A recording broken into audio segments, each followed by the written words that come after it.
This small, unassuming fruit has an unusually long memory, long before it became a sauce, a juice, or a holiday afterthought.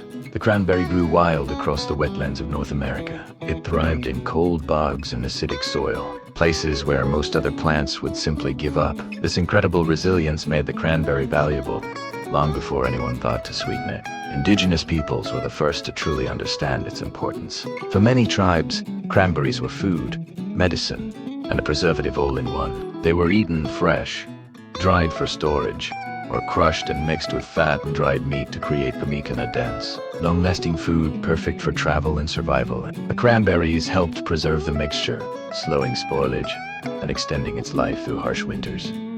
But their use went far beyond food. Cranberries were used as medicine to treat wounds and ease infections, and they were believed to support overall health. Their deep red color also made them a useful natural dye for clothing, blankets, and ceremonial items. The cranberry wasn't just practical, it was symbolic, woven deeply into the fabric of daily life. When European settlers arrived, they were unfamiliar with this tart berry. But indigenous knowledge guided them. Early colonists learned to use the fruit for both food and survival, adding it to stews and using it to prevent scurvy on long sea voyages. By the 17th and 18th centuries, the cranberry had entered colonial trade. Its remarkable ability to store well made it a valuable commodity for shipping, traveling alongside salted meats and quietly supporting survival in an unforgiving world. The commercial cultivation of cranberries began in the early 1800s, especially in the northeastern United States. Farmers developed unique methods for managing the bogs. They learned to sand the soil and, most notably, to flood the fields. This flooding wasn't to grow the berries, but to harvest them. Cranberries float, so flooding the bogs makes gathering them much faster and more efficient. This flooded cranberry harvest has become one of agriculturists' most striking scenes. A sea of brilliant red berries rising to the surface, a sight that looks almost ceremonial but is born of pure practicality. As sugar became more widely available, the cranberry's sharp, acidic taste was softened for a broader audience.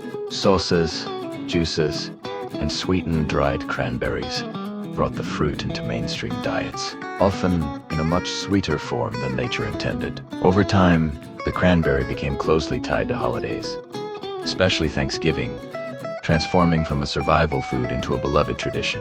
Eventually, modern science began to validate what indigenous cultures had known for centuries.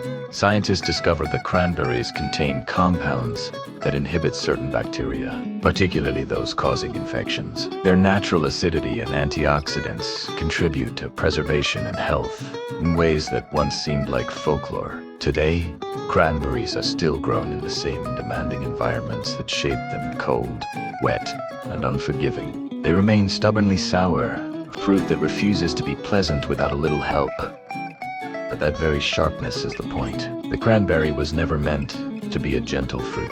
It was meant to endure. From wild wetlands to our winter tables, from survival rations to symbolic rituals, the cranberry has always been so much more than a simple side dish. It's a powerful reminder that some of the most important foods in human history weren't designed for our comfort. They were designed to get us through. Thanks for watching. If you enjoyed this journey through history, don't forget to like and subscribe for more stories behind the food we eat.